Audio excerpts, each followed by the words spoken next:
Klasifikasi makhluk hidup merupakan sebuah cara untuk mengelompokkan makhluk hidup berdasarkan persamaan ciri-ciri yang dimilikinya. Melalui pengelompokan, makhluk hidup yang begitu banyak akan dipisahkan menjadi kelompok-kelompok yang lebih kecil. Oleh karena itu, klasifikasi makhluk hidup akan mempermudah manusia untuk mempelajari dan mengidentifikasi makhluk hidup. Klasifikasi makhluk hidup 5 kingdom yang sering digunakan merupakan cara pengelompokan yang dikemukakan oleh Robert H. Whittaker pada tahun 1969. Dia membagi makhluk hidup ke dalam 5 kelompok besar, yaitu Monera, Protista,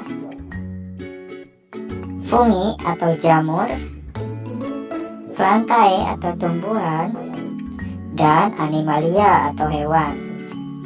Kita bahas satu-satu. Kingdom Monera. Makhluk hidup yang termasuk ke dalam kelompok Monera memiliki ukuran mikroskopis berkisar antara 1 sampai 10 mikrometer. Untuk melihatnya dibutuhkan mikroskop yang memiliki pembesaran lebih dari 1000 kali.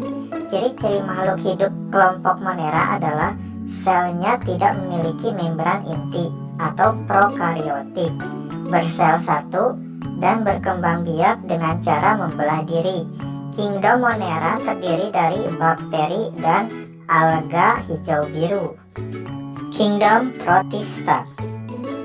Kelompok kedua dalam klasifikasi makhluk hidup adalah Kingdom Protista. Perbedaan utama kelompok Monera dan kelompok Protista adalah pada membran inti yang dimilikinya.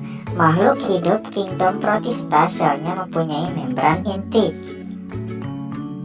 Ada yang sifat-sifatnya menyerupai hewan, dan ada juga yang memiliki sifat-sifat seperti tumbuhan atau mampu berfotosintesis.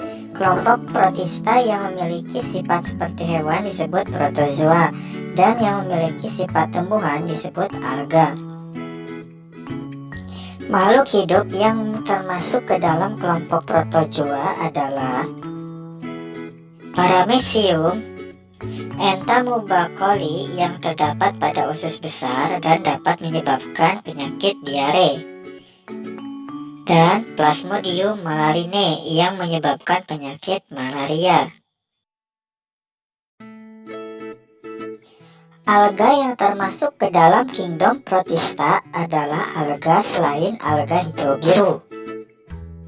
Kingdom fungi atau jamur memiliki ukuran yang bermacam-macam, dari yang halus kecil seperti benang hingga yang berukuran cukup besar. Jamur tidak memiliki klorofil sehingga tidak dapat berfotosintesis. Jamur bertahan hidup dengan cara menguraikan sisa-sisa makhluk hidup yang telah mati dan menyerap sari-sarinya sebagai makanan. Jamur biasanya hidup di tempat-tempat yang lembab dan sedikit terkena sinar matahari, bersifat saprofit atau hidup dan makan dari bahan organik yang sudah mati atau busuk dan parasit. Perkembangbiakan jamur dapat dilakukan secara generatif, kawin, maupun vegetatif, tidak kawin. Perkembangbiakan secara generatif dengan melakukan perkawinan melalui miselium. Adapun secara vegetatif, jamur akan menghasilkan spora yang dibentuk oleh tubuh buah.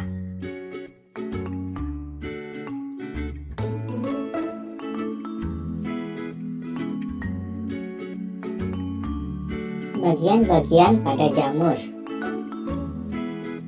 Ada tudung jamur, bagian bawah tudung, cincin,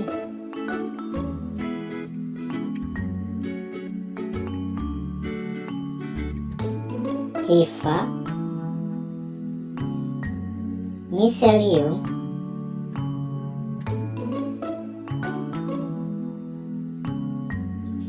kolumela, spora pada kolumela, sporangium, foraminivore, stolon, rhizoid. Kingdom Plantae atau tumbuhan.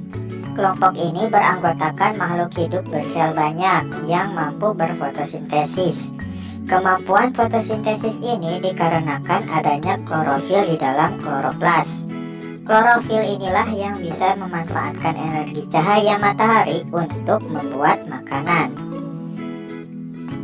Kingdom Plantae dapat dikelompokkan menjadi dua kelompok, yaitu tumbuhan tidak berpembuluh, tidak mempunyai xilem dan floem, dan tumbuhan berpembuluh.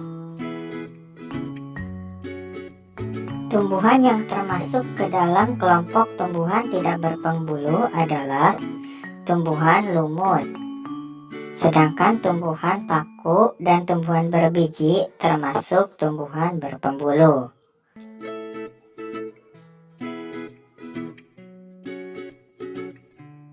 Kingdom Animalia atau hewan.